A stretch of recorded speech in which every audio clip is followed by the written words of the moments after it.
mga Kagala. kagala. Ito, nakaprepare na kami. At una nating gagawin ngayong umaga ay mahahanap tayo ng ating breakfast sa labas. At i-visit natin yung Merlion, and then after visiting Merlion, pupuntahan natin yung Universal Studio. So by the way, ang Universal Studio pala ay nabook natin via Klook. Ayan, so mas mura dun sa Klook kung gusto niyo mag-book.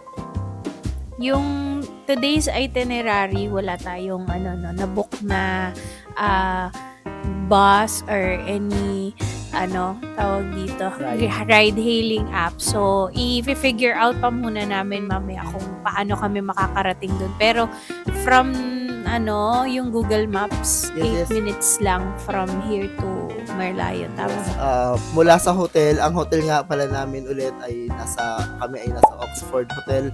So, yun chinek ko sa ating Google Map, bali nasa 8 minutes, and then kung lalakarin natin nasa 2.3 kilometers. So medyo may kalayuan, no. So hahanap tayo ng mas magandang yung convenient, no, na sasakyan natin mamaya. Pwede naman bus, or kaya kung hindi kakayanin, mag-grab na lang ulit tayo, or kaya yung Tada. Meron din isang app na Tada. Sabi nila mas mura daw yung kaysa sa Grab. So check natin lahat yan mamaya. By the way, ito naman talaga yung wonder ng DIY, na wala ka talagang specific na itinerary or per day, pero kumbaga parang generic travel lang na nandito ka, pero yun yung wonder na kumbaga parang adventure din, no, yung mag-asawa or mag-couple na mag-DIY. Doon kami na-challenge na from the hotel, tapos pupunta kami doon, paano namin i-figure out. So, ayun. So, mga gustong mag-DIY dyan, masaya yan, adventure. Natututo ka along the way. Saka isa pang tip, basta kung saan man kayo magpunta, always bring your passport. Lagi niyong dala ang passport. Asan yung passport ko? Ayan, nasa bagang passport ko. So, kasi kapag may bibilin kayo, let's say, bibigay ng mga pasalubong, so meron silang mga tax-free. Tax refund. Oo, tax refund. So, kailangan ng passport. Yes. So, para makita na kayo ay talagang foreigner. Yes, so outfit check. Ayan. So, medyo mainit kasi rito sa Singapore, no? So, kaya naka-shorts lang tayo, naka-white tayo ng shirt. Pakita na. And then, tayo naka-shirts lang. Ayan. So, ayan. So, yan, sapatos. Rubber shoes kami. Yes. Rubber din ako. Kasi, medyo maraming lakaran. So, mas maganda talaga na yung comfy shoes yung gagamitin. Para at least, comfortable ka kahit malayo yung lakad. Okay. Sige, mga gala. See you ulit mamaya, no? Sa ating pag nandun na kami sa Merlion at sa Universal Studios. Bye! Bye!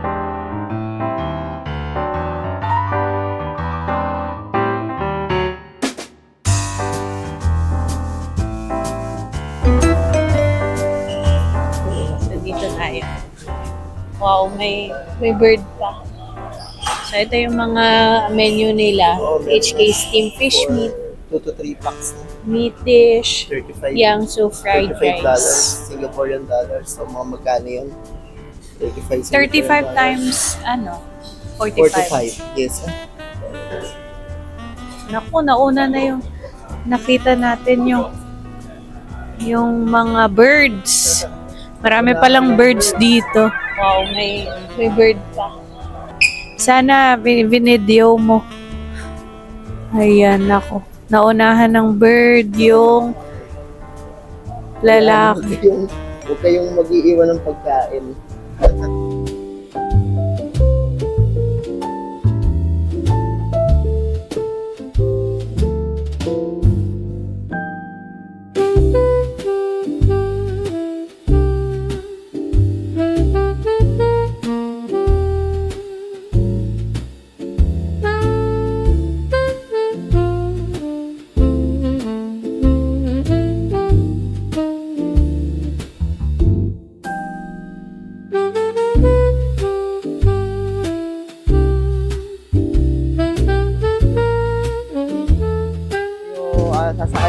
papuntang sa Merlion Park.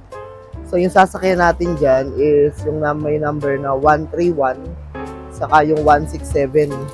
So dun yung titigil sa Merlion Park.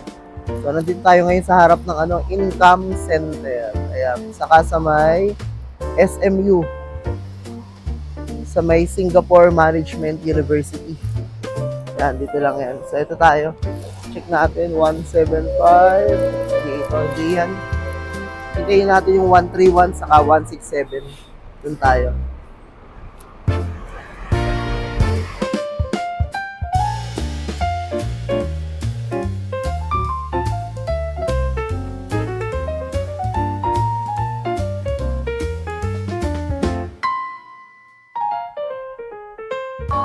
Ginamit niya yung credit card niya, tapos Yes. nagpay ako ng cash. Pwede pa rin pala. Yes, pwede yung credit card or kaya yung yung GCash card, Maya. So, tinatanggap yan sa mga Cashless na kasi sa sila. bus. Pero yung ginawa ko, pwede pa rin naman yung traditional na cash. Pero hindi nagsusukle yung mga bus dito. Kaya kung magkano lang yung fare, magkano yung binayad mo, make sure na sakto lang din yung pamasahe mo kasi hindi na nga sila nagsusukle. So nandito na tayo sa Merlion!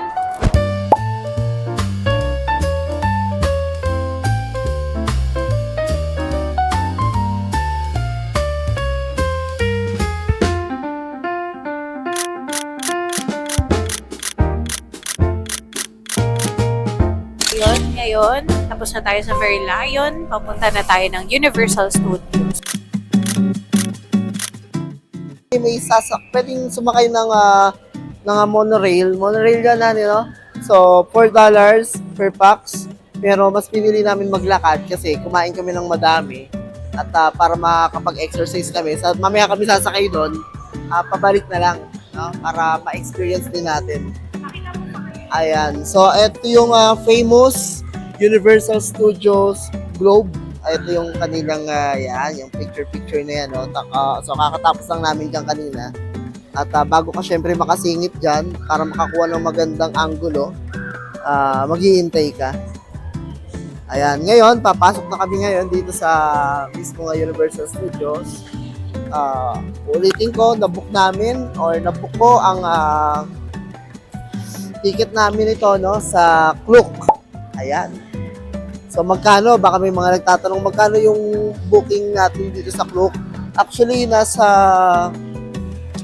3,400 no? O mga 3,390 plus so 3,400 per pax. So tapos nakalis tayo ng 1,000 dahil ang ginamit nating credit card ay Maya. Ayan.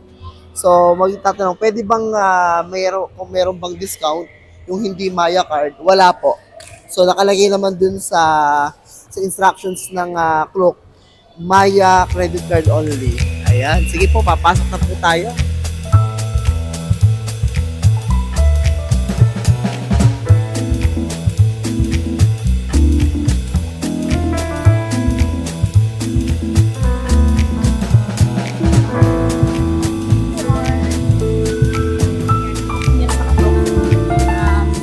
Lang, parang sa Disneyland.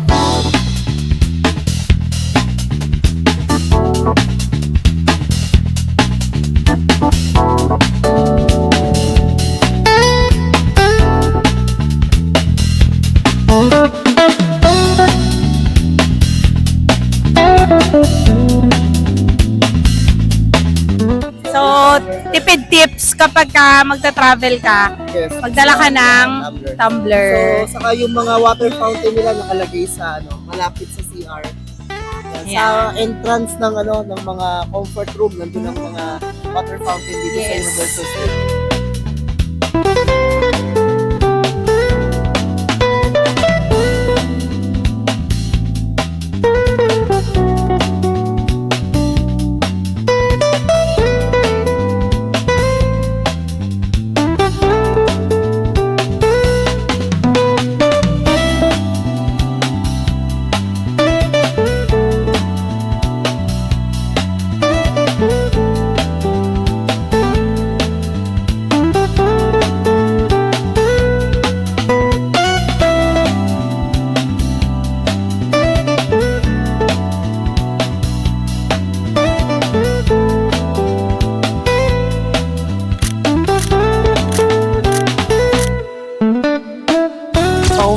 kami from the Universal Studios.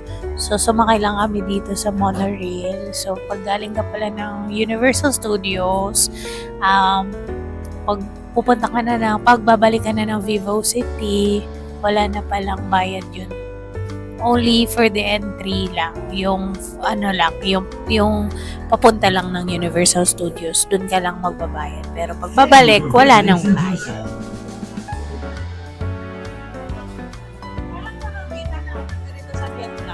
Ganito sa Vietnam.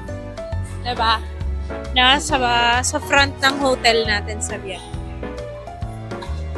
So, check natin yung mga food. Is it still rolling? Ayan.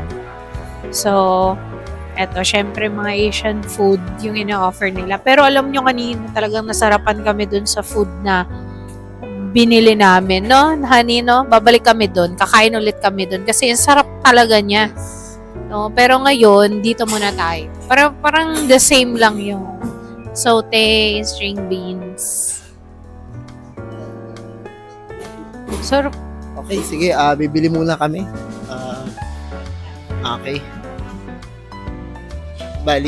Balikan namin kay mamaya. Kita-kita ulit tayo mamaya.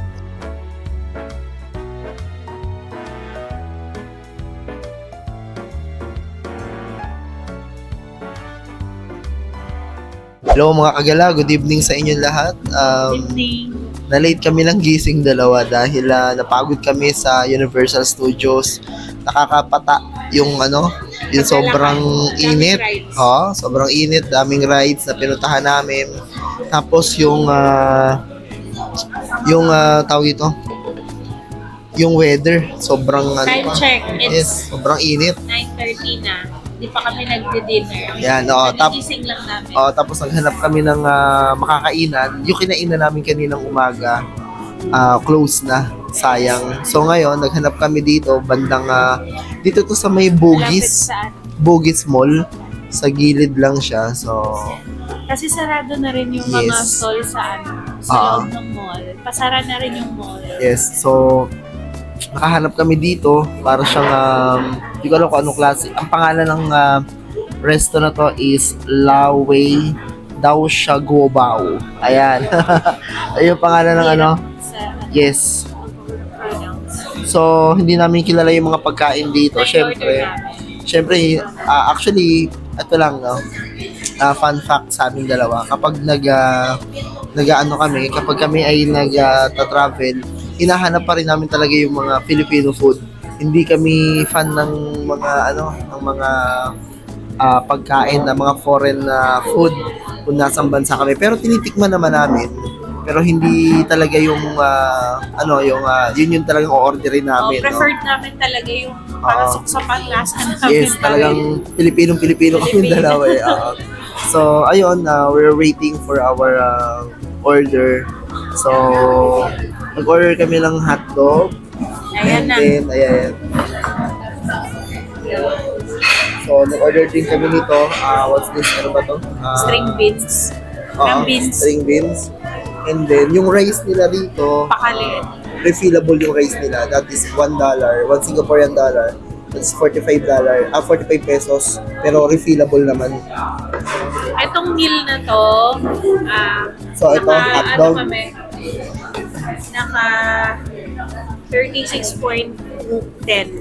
Yes. So, $36.10. So, compute natin by, tama ba, 45 pesos. No? So, ayun.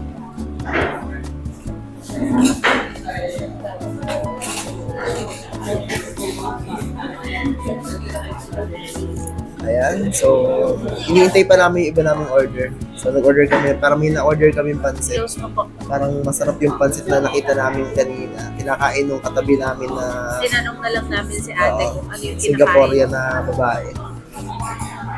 Tinaturo na lang namin sa menu card kasi hindi rin naman Iba kami yung picture. marunong Iba kasi yung picture dun sa sa menu kasi dun sa kinakain ng babae. Hindi namin ma-identify dun sa menu kung ano yung kinakain niya. So ayun. after nito, bukas pa yung mga nakita namin, bukas pa yung parang night market dito. So, bibili kami ng konting pasalubong, no? Mga ref magnet, ganyan. So, bukas, pagkagising namin, magbe-breakfast kami doon sa kinainan natin kahapon or kaninang umaga. And then, magpe-prefer na rin kami para sa biyahe namin papuntang Kuala Lumpur, Malaysia. So, nakapag-ano na kami yan, nakapag-book na kami ng bus. So, bukas, ibablog na rin namin yung paano kami nag-book ng bus at kung paano yung papuntang Kuala Lumpur. Okay? So, may ibang vlog tayo para doon. Ayun, so magdi-dinner muna kami ngayon, no? Balikan namin kayo mamaya after dinner sa pagbili namin ng konting pasalubong. Yun lang. Good evening.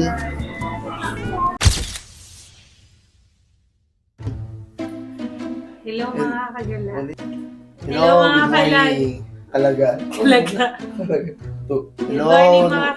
Hello, good morning. Ang arte mo naman? Hello, good morning mga kagala. Ayan, pang second day natin sa Singapore at ayun, kakatapos na namin mag-ayos at naka-prepare na kami. Ayan. Kita mo yung nag-ayos tayo. So, Ayan. ayan, nakaayos na kami. Nakaayos na kami. Ayos na. So, lalabas muna kami para maghanap ulit ng breakfast. At kagabi nga pala, nakabili kami ng konting pasalubong pero hindi na namin na-vlog dahil nalobat yung camera namin. So, ayun. Konti, hindi na ka magkasya. Pero sa Malaysia, try pa rin namin bumili. Hindi na namin. No? Kaya lang, sinusubukan namin timbangin yung mga luggage namin baka kasi lumampas na kami dun sa Check namin sa hotel. 20 kilograms. So, ayun, breakfast muna and then mamaya na mga sa'yo, 1 p.m. Diretso na kami doon sa may meet up point ng sa bus. So, going to Kuala Lumpur. Ayan. So, sige, breakfast muna kami ha. Ayan, oo nga pala. Outfit check. Ayan, so nabili namin parehas kami ng damit. Work hard, travel harder. So, yan, ganito. Yan. So, ayan, ang aming outfit. Pakita natin yung outfit mo. Yeah, next. Ako na. okay, sige mga agala. Mamaya ulit, sa breakfast, samahan niyo kami. Okay, bye!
Hello mga agala.